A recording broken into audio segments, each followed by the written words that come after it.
Welcome to MENA MedTech Insights. Today, we are demystifying the process of registering a Class A medical device in the United Arab Emirates. While often considered low risk, the UAE's Ministry of Health and Prevention, or MOHAP, has a very specific and structured pathway that every manufacturer must follow.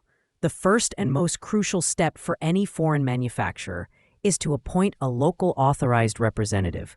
This is not just a formality. Your authorized representative must be a legally registered entity in the UAE with a valid medical device license. For instance, a startup we work with initially tried to use a general distributor without the proper licensing, causing a 6-month delay before they even started the actual product registration. The authorized representative is responsible for the entire submission process and acts as the primary contact with MOHAP. Before you can register your device, both your company and the manufacturing site must be registered with MOHAP. This involves submitting administrative and quality management documents, such as your ISO 13485 certificate. A common pitfall here is an expired or improperly scoped ISO certificate. MOHAP will scrutinize this, so ensure your documentation is perfectly aligned with the devices you intend to market. Although your device is Class A, you still need to submit it for official classification by MOHAP. The application requires detailed product information. Following classification, you must prepare a technical dossier. For a Class A device, this is less extensive than for higher risk classes, but still requires specific documents.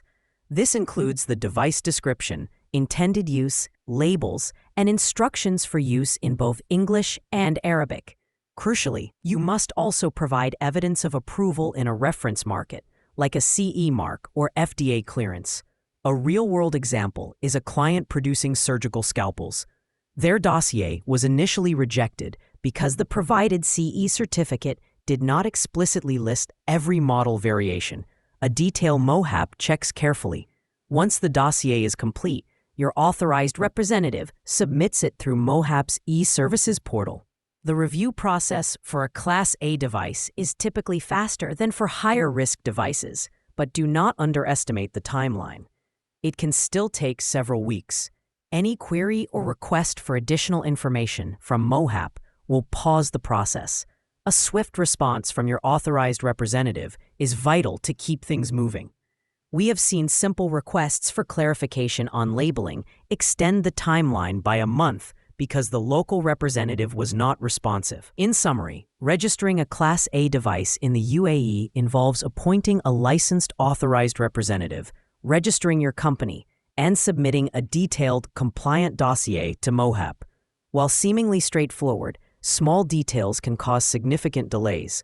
Navigating these nuances is where local expertise becomes invaluable. If you are looking to enter the UAE or other MENA markets, understanding these local requirements is key to a successful launch. For expert guidance on streamlining your market access, you can email us at info@pureglobal.com or visit our website at pureglobal.com.